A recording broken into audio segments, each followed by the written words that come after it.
span of 1 year, more than 1,000 businesses closed down.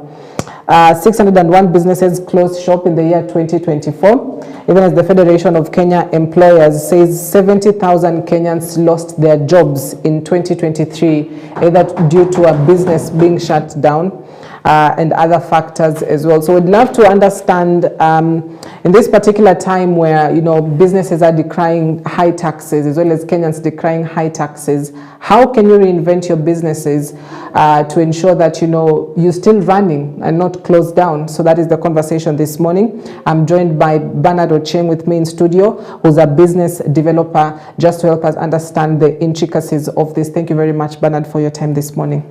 Thank you, Cynthia. Right. I thank you for the opportunity again to be at EBN again. Yes.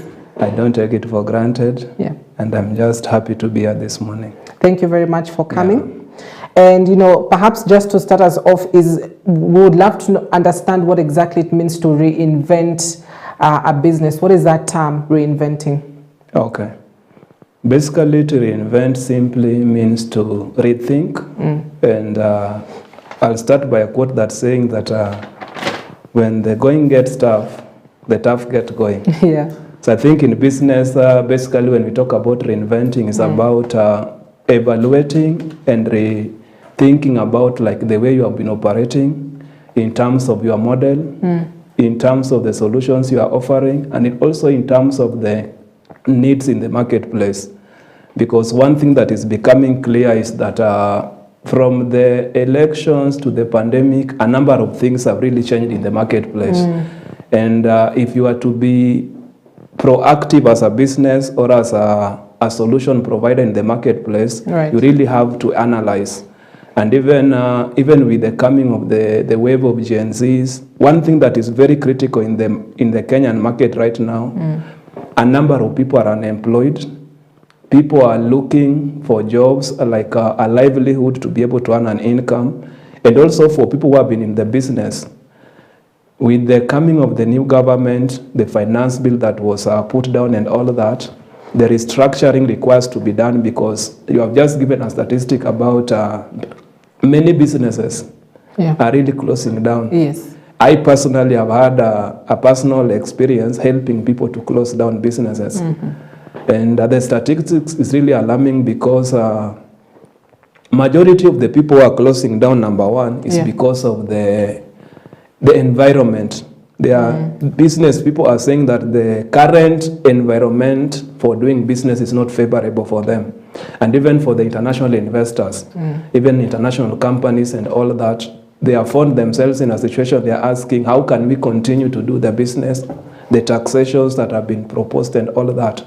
So it requires for a business person or for a company to rethink their model to see if they can continue with the business or they need like to introduce a new perspective, a new solution so that they are able to. So it's just about evaluating what you are doing currently as a business in terms of the solutions you are offering and also in terms of how to position yourself in the marketplace. Right. May that rethinking and evaluating your business model, may it involve a total overhaul of the business at times? Yes. Yes. Like there's something we call in consulting, it's called OCA. OCA simply means Organizational Capacity Assessment. So you are supposed to sit down with your management and look, for example, in terms, for example, you look at the product or the service you offer. Like one thing that is challenging right now for most businesses is the cash flow. People are not generating like the cash flow they were able to generate previously. And you see, for a business to stay afloat, like there's what we call the overheads. Like there are standing operations. Like if you look like things like, for example, the cost for production, if you are producing a good or service, the marketing cost, then there are the things like the rent, the payment for the staff if you're working with a team. So if your business is not able to meet the overheads, it means already you are in a problem. So usually when you do like the audit of the business, it will be able to show you, for example, like on a monthly basis, most businesses like who have done strategic plan or business plan, they have come up with what we call metrics, where they are able to know like on a daily basis, this is the amount of money that has come in and this is the amount of money that has gone out. Yeah. So if you don't have like an audit showing you the progress in terms of income and expenditure, you cannot be able to know. So when you evaluate the different areas in terms of the products, in terms of the team, in terms of the systems and also the processes that you use to deliver your business, it will be able to show you the likelihood of the next direction that you need to take. Right. And you know, a lot of people may look at all those indicators that you've given of their business and perhaps just think, okay, my business needs reinventing. I need to evaluate everything that needs to happen. But is there a level to which you can reach that is 100% sure you need to reinvest your business? Because we understand businesses, essentially, there could be days which are good in terms of the income that has come in and what has come out, and there are days that are extremely bad. And so putting that factor into consideration, at what point do you say now this business needs a whole new model? Okay, a very good question. Yeah. I'll say that business is like a marathon. It's not like 100 meters. It's not a sprint. A sprint. Yeah. So the reason why I'm saying that is because every day you need to rethink and reevaluate. Like number one thing is the product or the service you are offering. Business ideas can be defined as, for you to know you are in business, is basically solving an idea to solve a particular problem in the marketplace. So one of the things of knowing you want to reinvent, like for example, if you find yourself, you are no longer, like the clients you have been serving are no longer coming to receive the product or the service that solves their problem or a need. So there's a need for that. If you find that you are no longer getting such kind of inquiries that your product or your service is meeting that, it means there's already a challenge. Now, one thing that has happened, and I'll give a very good, there's something right now happening, like I'll give an example like with the supply of internet. There's something that is happening right now, like the international company Starlink has just entered the Kenyan market. And there has been a discussion whereby they want even to give the free modem and the router as opposed to the local internet service suppliers or providers who charge you for the router, they charge you then for the monthly subscription for the internet. So somebody was giving, of course they are talking about the satellite internet, not the cable internet. So somebody was saying, number one, like there are places like in rural areas where they have not been able to get internet because of the infrastructure to take it there. But now with the coming of Starlink, it doesn't matter whether it solves that problem. It solves that problem. So the current competitors who are like offering that service, if they don't do anything, like already Safaricom, which is a big player in the telecommunication, they had already even gone to court because they saw it as a threat. Of course, they tried, like there's a thing they did on their bundles. They increased the bundles that they maintained the price. But one thing that is becoming clearly, you cannot be static in business. So you have number one, because there's a common term we use here in Kenya, listen to the ground. What are the people on the ground you're really speaking about? So you need to listen to what the customers are talking about your product or your service and also be able to adjust and be able to do that. So when you realize things are no longer the way they used to be, it is a clear sign you need to remodel and readjust your way of doing business. Another thing, it could just be a total in terms of the strategy that you use. For example, maybe your business, you are dealing much with the physical, like it's a shop you have opened and people are coming to buy the product or services. But now with the coming of the digital transformation and technology, people have gone the e-commerce way. So those are some of the things you need to rethink, because instead of wasting time, people coming, like somebody, if they can order something online and it is being delivered, that there's no need of driving to town to go and pick the same product that somebody will deliver to their doorstep. And we'll come to that aspect of the digital space as well, because what has happened as well is that most people have also closed down their physical shops and are now completely online. So we'll come to that aspect in just a bit. But I want to still stick with the fact that there are those that sell products and there are those that sell services. In terms of rethinking the model or evaluating the future of this business, does it matter that there are those that sell products and services, and how different can it be? Okay.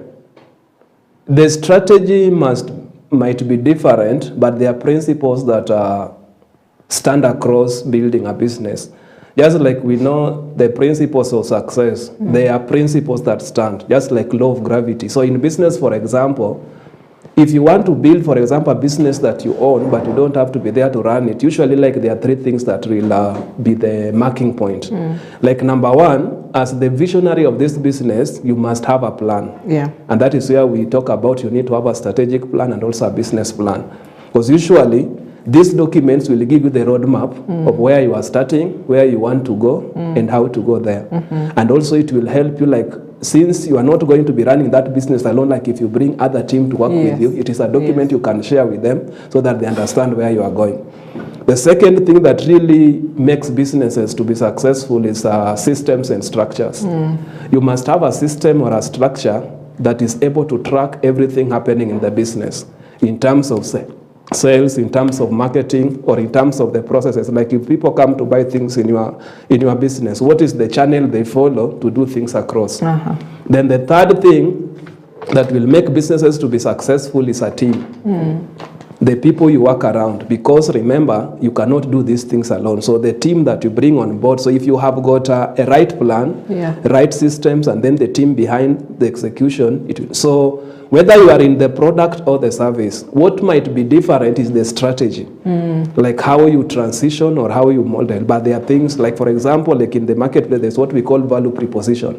How you rebrand yourself and package yourself, be it a service or a product, is what will be different.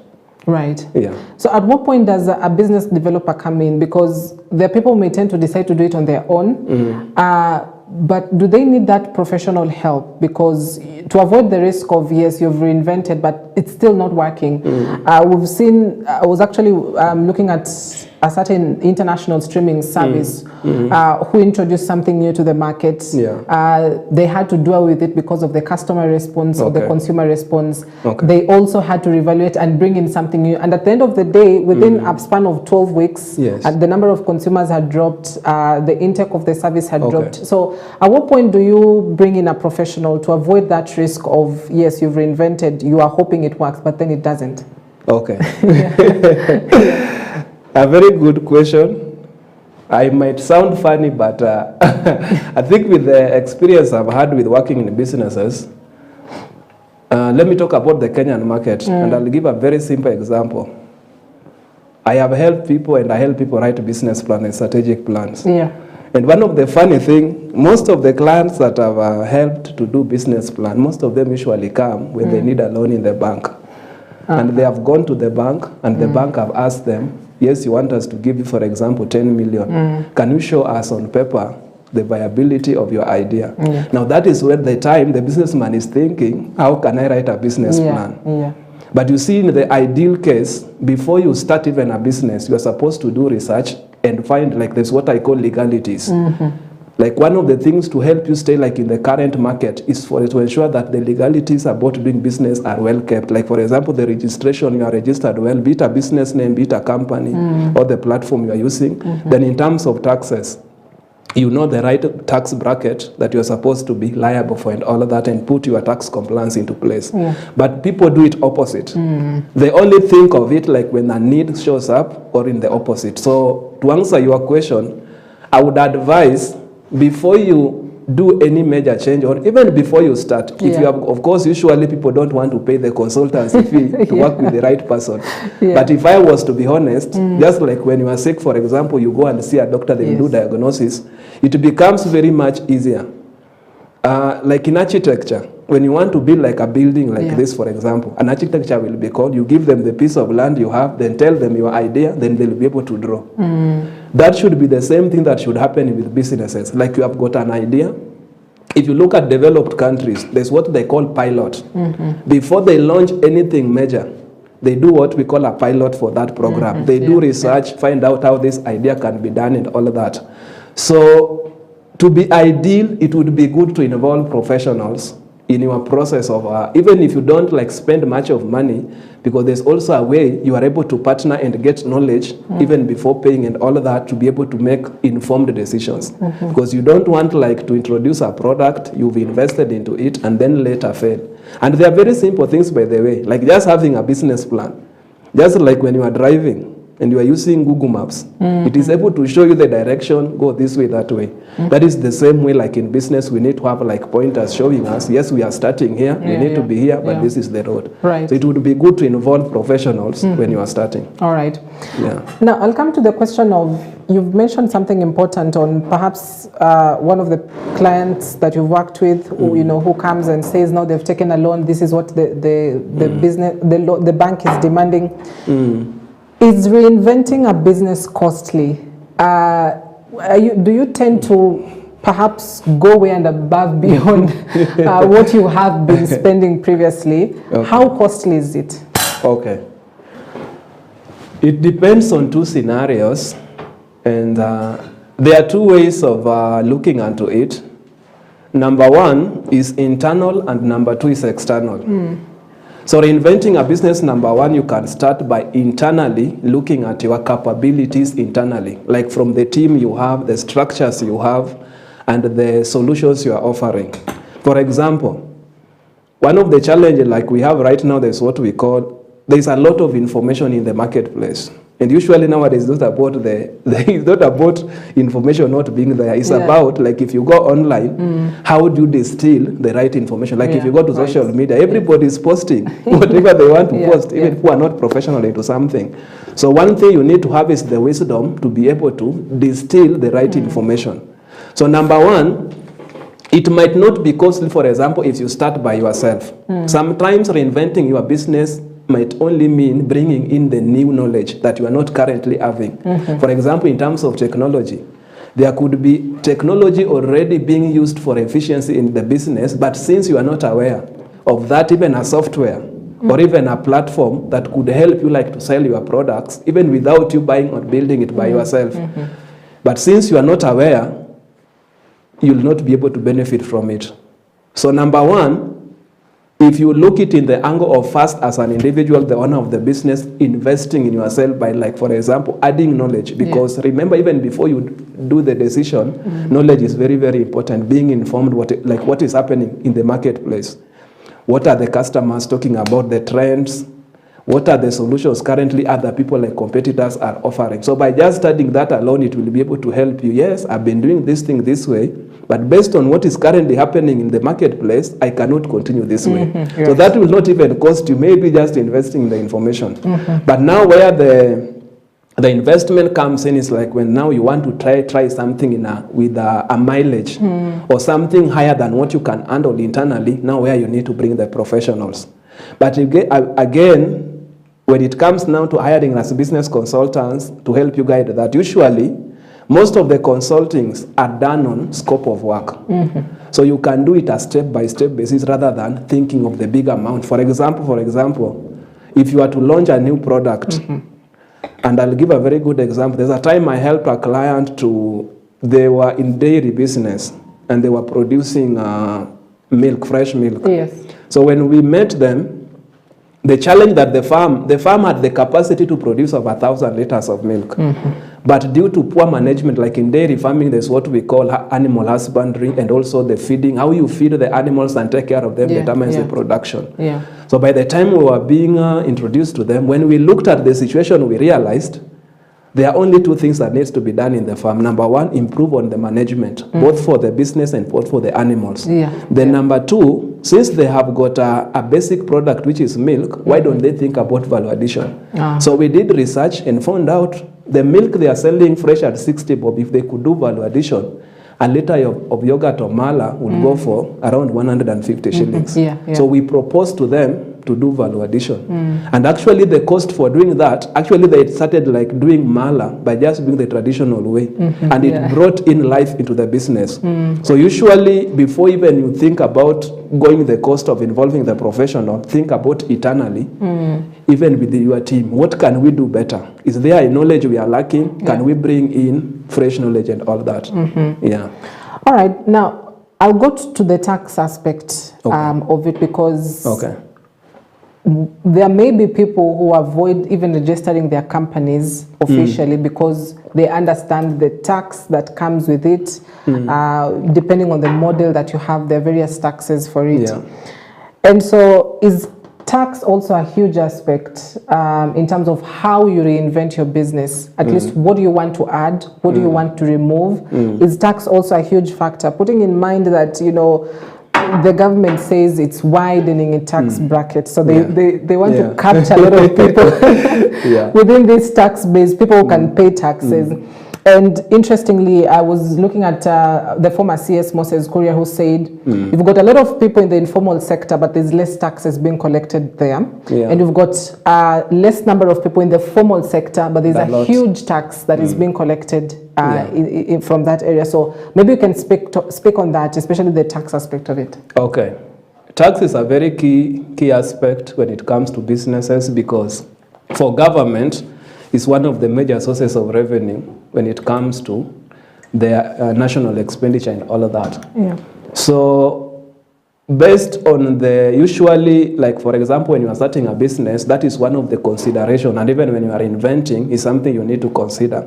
For example, if you are doing a business as a sole proprietor or a partnership where you have just registered the business name, usually you and the business is treated as the same person.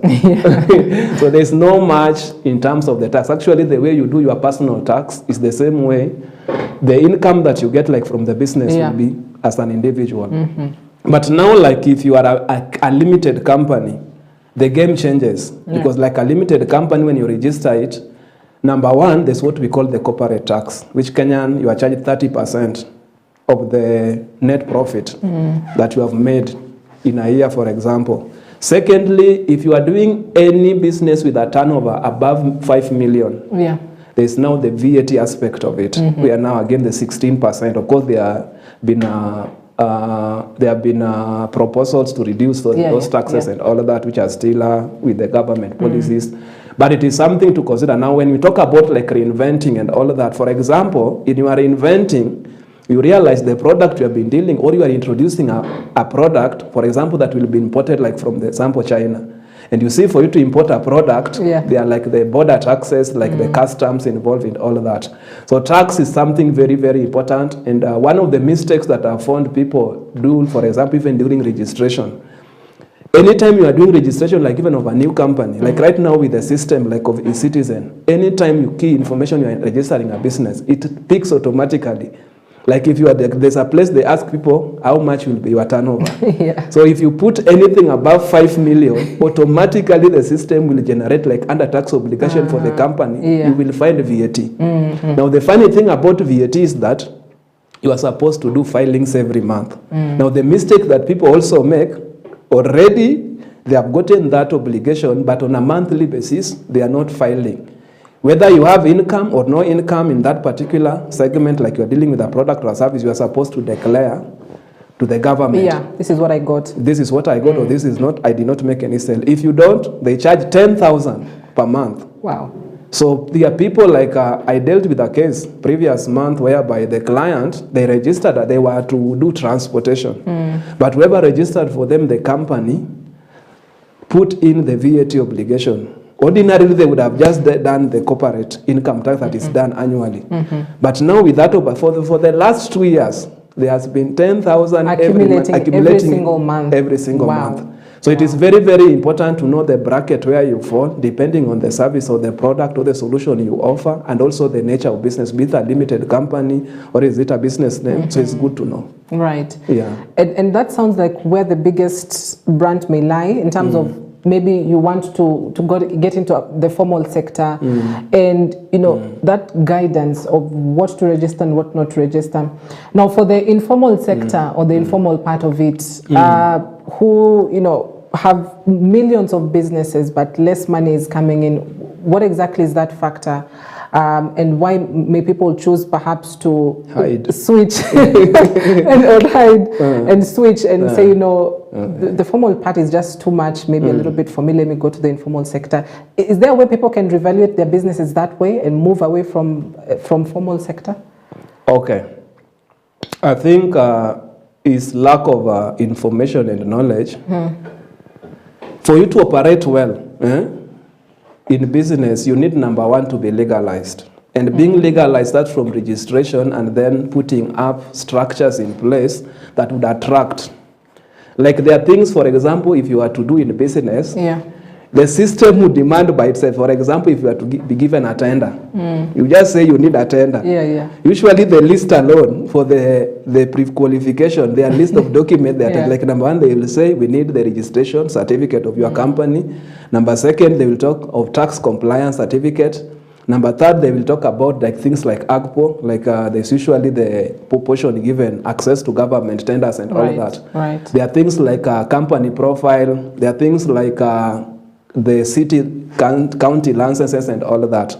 So I think majority of the people only think of legitimizing their business or becoming like now the formal part of it when there is a big opportunity Yeah. when it comes. But I think according to my experience, because whether you are like a limited company, because this is usually the narration that people don't know. And I'll give a very simple example.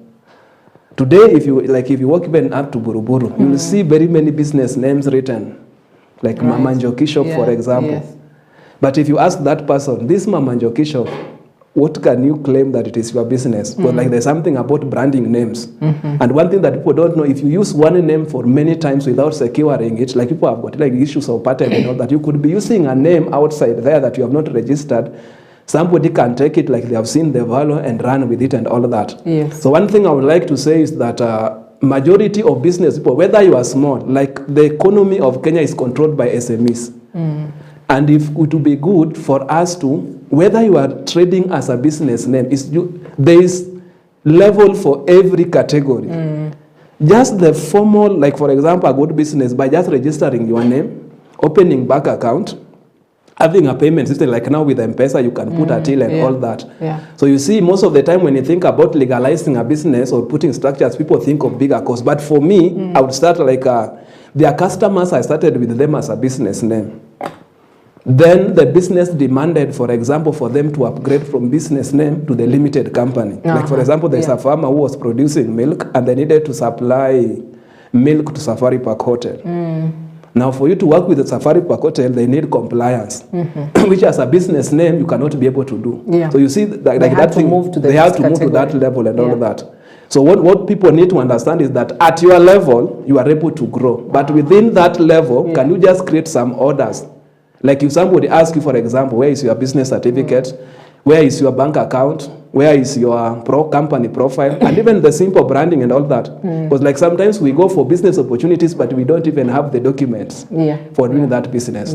So you need to take it at your level. Like if you are just a small business, there's that level. You can do a small business, but it is efficient at that level. Right. Like you have got the documentations required, the licenses required, and the registrations required for that. Then if it is a limited company, again, there's that level where you require to have the legalities for that. So it can be scaled from step to step. Yeah. All right. I'm also looking at a scenario where while reinventing your business, you may require partnerships. Yes. And so I'd love you to speak on partnerships because this is one critical aspect of rethinking the business that you may decide to go the partnership way.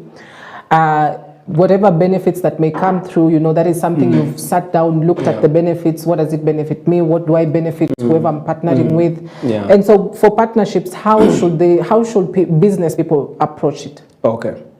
Actually, the big thing actually one of the takeouts that can help somebody to reinvent their businesses through partnerships and collaborations. And when we think about partnerships and collaborations, I think there's a quote that says, I think even in the Bible, it is said that 2 hands is better than one. What 2 people can be able to accomplish is better than what you can be able to achieve. And when we think about partnerships, we look it into 2 scenarios. Number 1, there's what I am good at, like even as a business or as an individual. Like for example, let me talk about consultancy. Over the years, when I started, for example, writing business plans, I was only writing business plans in Word. Now there's a time I realized I needed to bring the aspect of graphics into my business plans and demonstrations. So currently, like the business plans I write, I have to intermarry, for example, the word, like when I'm talking about, for example, the target market. Instead of just writing it black and white, the target market, I would bring the image, like for example, we are talking about the target market, like business to business, I'll bring the aspect of the imagery about that. Like when somebody looks at that document, they're able to see a picture, visualize it and all of that. So when you are thinking about collaboration, think about what is it you are good at. Then secondly, what is it you are not good at? Then who is this person that I can bring on board to strengthen my weakness and all of that? You could again be good in, for example, could be having a very good product or a good service, but you are poor in marketing. Right. So you need to look, who is this person? Like even we have got marketing agencies that can take your product and market it for you, and then you talk about like the revenue sharing and such kind of stuff.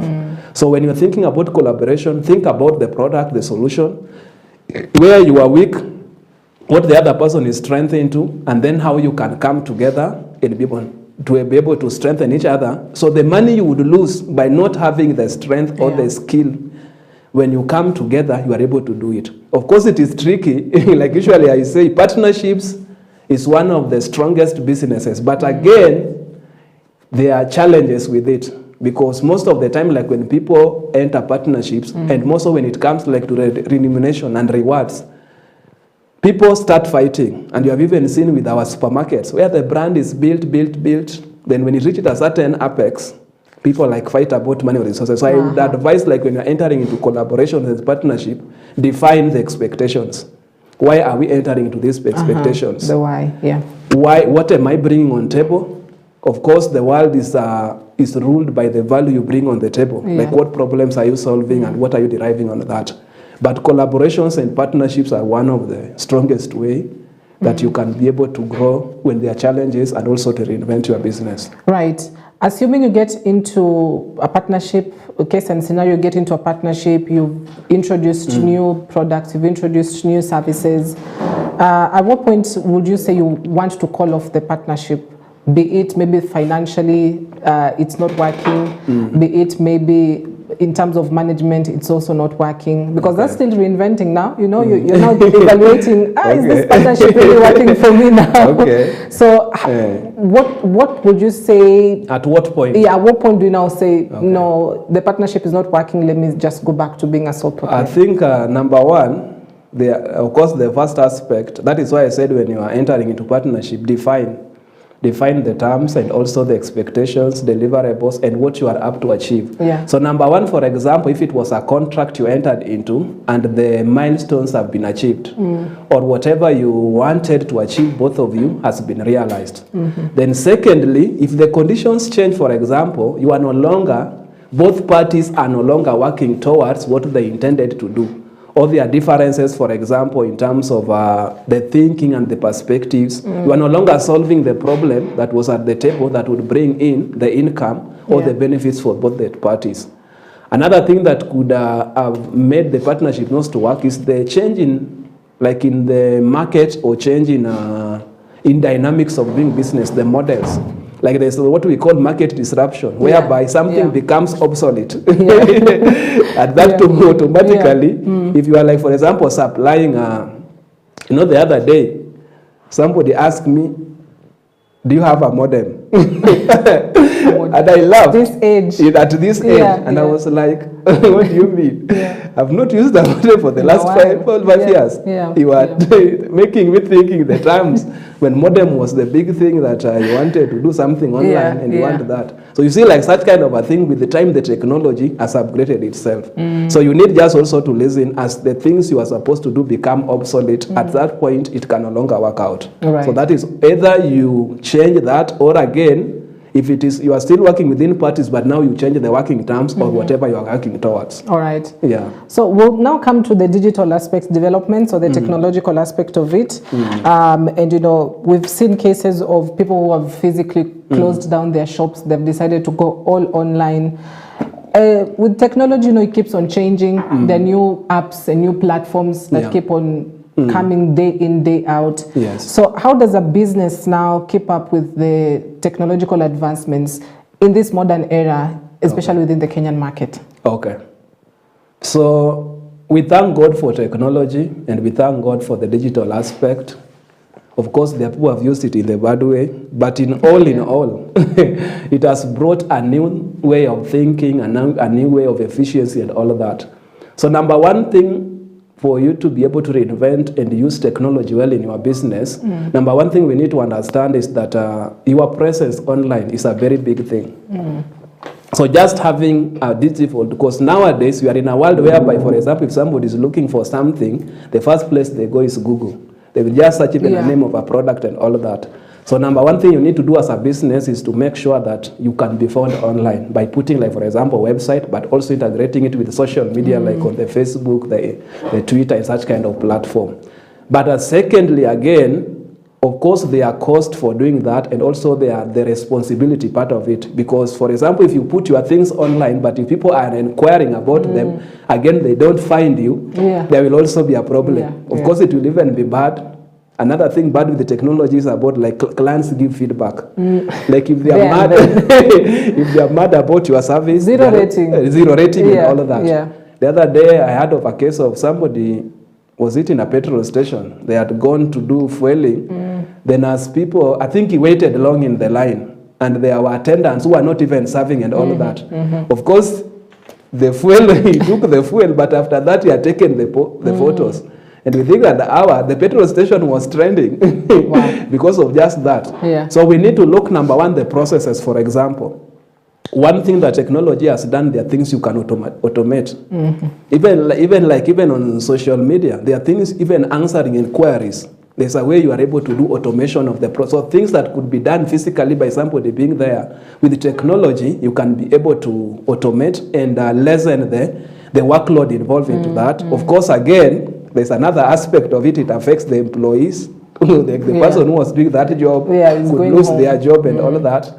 But it's about balancing here and there. Then another thing about technology is that it has brought what we call the global village, whereby I can sell a product in Nairobi, but even somebody in China is able to see it. And if they are interested in a service or the product I'm offering, they can be able to bring into that. Of course, the technology has, the one thing is about being proactive and being up to speed, because things change.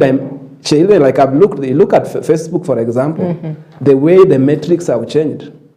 The other day they introduced something that you are able to tell, like if you post something, the people who have been reading your post, like somebody was saying, this tool is very good, so you are able, like if you want to unfollow people who are not are not interested in your stuff, you can look at the metrics and unfollow them and all that. So the technology is good, but for it to benefit your business, you need to be up to the game.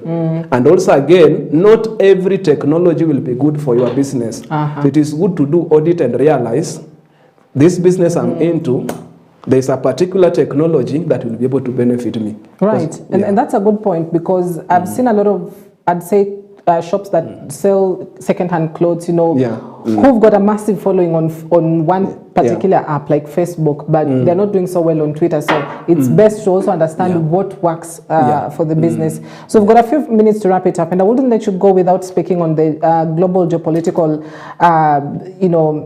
developments as well, because we are a country into which anytime the head of state goes out, he sells this micro, small, medium enterprises economy, sells the MSMEs economy, because, obviously with the benefits it has in the country.